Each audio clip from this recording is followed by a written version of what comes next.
Avians. The Avians make their entrance in Wednesday Season 2 as the first true villains, lurking in the shadows, with murder carried out through flocks of crows. From the moment bodies start piling up near Nevermore, the mystery builds. Who is hiding behind the murder of these outcasts? For weeks, suspicion fell on different people, but the real horror wore a smile. Judy Spanigal, Willow Hill's chipper executive assistant, revealed herself to be far from harmless. Played by Heather Matarazzo, Judy hid her darkness behind cheer, carrying on the twisted legacy of her father, Augustus Stonehurst, a disgraced Nevermore teacher who once experimented on outcasts in secret. While Augustus failed to claim powers for himself, Judy succeeded, inheriting the terrifying gift of controlling crows. Her true face came to light when Wednesday and Uncle Fester uncovered her hidden lab beneath Willow Hill, where tortured outcasts were locked away like experiments. The captives ultimately turned on Judy, ending her reign of feathers and blood. The reveal, shocking and earlier than fans expected, closed out Episode 4, just in time to clear the stage for Tyler Galpin's return. Hydes. If there's one faction in Wednesday that perfectly captures the gothic chaos of Nevermore, it's the Hydes. These creatures aren't just outcasts, they're nightmares wrapped in human skin. Season 1 makes that clear when Wednesday's supposed love interest, Tyler Galpin, is unmasked as the Hyde terrorizing Jericho. The twist hits even harder once we learn he inherited the condition from his mother, a former Nevermore student whose violent outbursts forced the school to ban Hydes decades earlier. The name itself nods to Dr. Jekyll and Mr. Hyde, and it fits perfectly. A Hyde is essentially a hidden monster, a second self that lurks until it's dragged to the surface. In the show, their transformations can be triggered by trauma or unlocked through manipulation, like how Laurel Gates used chemicals and hypnosis to push Tyler into embracing his darker side. But here's the real horror. Nobody knows if Hydes are fully aware of their actions. Are they helpless puppets of their monstrous halves, or are they conscious killers hiding behind that excuse? That uncertainty is what makes them so chilling. Hydes blur the line between victim and villain, leaving everyone around them wondering, can you ever really trust one? Psychics. At Nevermore Academy, no group leaves a bigger mark than the Psychics. Their abilities aren't just random gifts, they're family heirlooms, passed down through generations. Wednesday Addams is the clearest example of that. Her visions, inherited from Morticia and stretching back to her ancestor Goody Addams, become her sharpest tool in uncovering Jericho's secrets. But the psychic legacy doesn't stop there. Xavier Thorpe showcases how creativity can turn into raw power. His prophetic dreams give him glimpses of attacks before they even happen, and his artwork literally steps off the page. That's a talent he inherited from his father, the renowned Vincent Thorpe. Visions, dreams, telekinesis, even a bond with nature. The Psychics prove just how wide and unpredictable this faction can be. More than any other group, they're the ones who shape what happens inside and outside the walls of Nevermore. Invisible people. Every Wednesday faction has its own brand of creepy, but none mess with your head quite like the Invisible People. Season 2 finally pulls back the curtain on them through Agnes DeMille, better known as Wednesday's mysterious stalker from the Season 1 finale. Turns out Agnes wasn't just hiding in the shadows, she was the shadows. Her power is simple but terrifying. She can vanish at will. And unlike the classic Invisible Man, her clothes disappear too, which makes her almost impossible to track. That ability makes Agnes both an ally and a nightmare at Nevermore. She slips through locked rooms, uncovers hidden clues, and helps Wednesday piece together Galpin's murder. But the same trick also leads to some of the season's most unsettling moments, like realizing she's been standing right there the whole time. Agnes even admits to using her invisibility for blackmail, reminding everyone that you're never truly alone at Nevermore. One wrong move and someone might already be watching. Out of all the factions, the Invisible People don't just scare you with what they are, they scare you with the thought that you'll never know when they're around. Zombies. If you thought Nevermore couldn't get any creepier, Season 2 proves you wrong by throwing zombies into the mix. And of course, it all starts with Pugsley Addams messing around where he shouldn't. While testing out his new electrical powers near the Skull Tree, he jolts life back into a long-dead student, who he later nicknames Slurp. But this isn't just some random corpse rising from the dirt. The Skull Tree itself carries a dark legend. Ajax once told the tale of a gifted Nevermore student who crafted a mechanical clockwork heart to replace his weak one. Brilliant as he was, his invention spiraled out of control, ending in a fiery tragedy that led to his secret burial under the tree. When Pugsley's electricity strikes, it doesn't just spark the ground, it jumpstarts that old heart, bringing the student back in the form of a zombie. Slurp quickly becomes one of the most unsettling additions to Nevermore's roster. At first, he's just a shambling corpse with a taste for brains. But the more he eats, the more human he becomes, developing speech, mannerisms, even memories. It all builds to one of the most shocking scenes of Season 2, Part 1, when Slurp looks Augustus Stonehurst dead in the eye and says, "Hello, old friend," before killing him. Zombies in Wednesday aren't just mindless monsters, they're a chilling reminder that at Nevermore, science, magic, and horror don't just overlap, they collide in the most grotesque ways. Preserved heads. Nevermore has its fair share of oddities, but nothing quite prepares you for the preserved heads. Season 2 introduces us to Professor Orloff. Yes, a teacher who exists only as a severed head floating in a jar. He's been at Nevermore longer than most students' families have even known about the academy, yet no one dares ask the obvious. Where did the rest of his body go, and how is he still alive? Casting Christopher Lloyd in the role is pure genius. Fans will remember him as Uncle Fester in the classic Addams Family films, but here, he's even stranger. Reduced to just a head, yet still commanding authority in the classroom. It's both grotesque and hilarious, a perfect fit for Tim Burton's brand of gothic weirdness. The character's backstory makes it even darker. Orloff, once a science teacher, was killed by his own creation, Isaac, who tore out his life support system and ate his brain. And while Orloff may look like the punchline to a dark joke, the way he was brought to life is seriously impressive. Using high-resolution volume capture, the VFX team digitally rebuilt Lloyd's performance in painstaking detail. They even added water bubbles, grime, and glass distortions so it didn't look too clean, because what's creepier than a floating head in crystal-clear water? Orloff's origins remain a mystery, but his presence suggests something sinister about the kinds of experiments that could be happening behind Nevermore's walls. The preserved heads aren't just a faction, they're a reminder that at this school, even death doesn't guarantee an escape from class. Vampires. When it comes to iconic creatures of the night, Nevermore Academy doesn't hold back. Yes, the vampires are here, and they've carved out their own clique known as the Fangs. You can usually spot them right away. Pale skin, an air of mystery, and, of course, the ever-present sunglasses. Not because they're trying to look edgy, though they do, but because their eyes are incredibly sensitive to daylight. The most recognizable face among them is Yoko Tanaka, played by Naomi J. Ogawa. Yoko isn't just lurking in the background, she's part of the secretive Nightshade Society. She fences like a pro, and she even ends up teaming with Enid Sinclair during the Poe Cup after a temporary roommate shuffle. She's fiercely loyal, competitive, and not afraid to put herself out there, whether it's in school rivalries or in her relationship with Davina.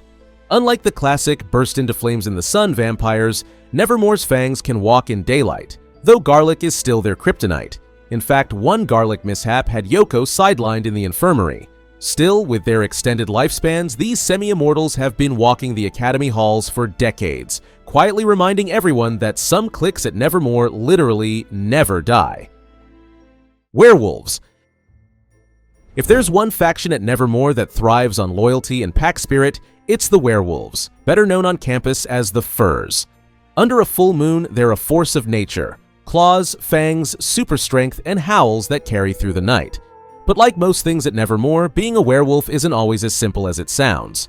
Take Enid Sinclair, for example. She's not just Wednesday's rainbow-loving roommate, she's also the heart of the werewolf faction story. Unlike her siblings, Enid couldn't fully wolf out for most of Season 1.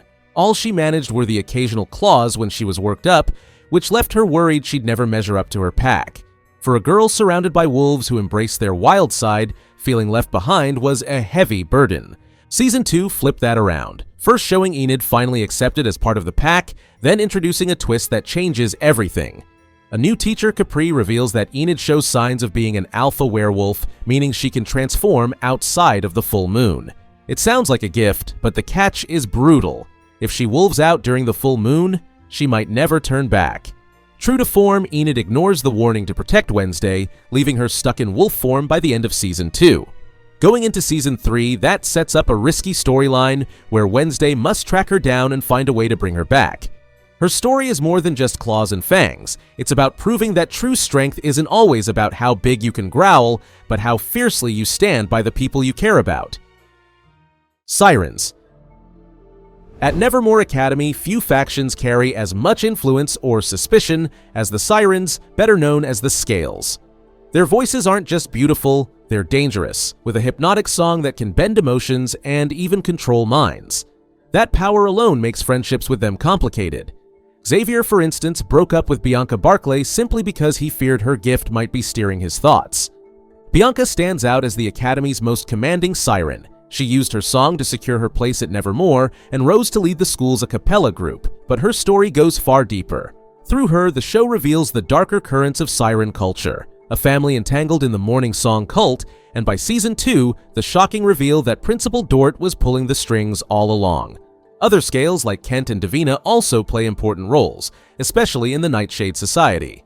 The Sirens faction captures what makes Nevermore so unsettling: irresistible charm masking a power that can just as easily control as it can protect. Gorgons.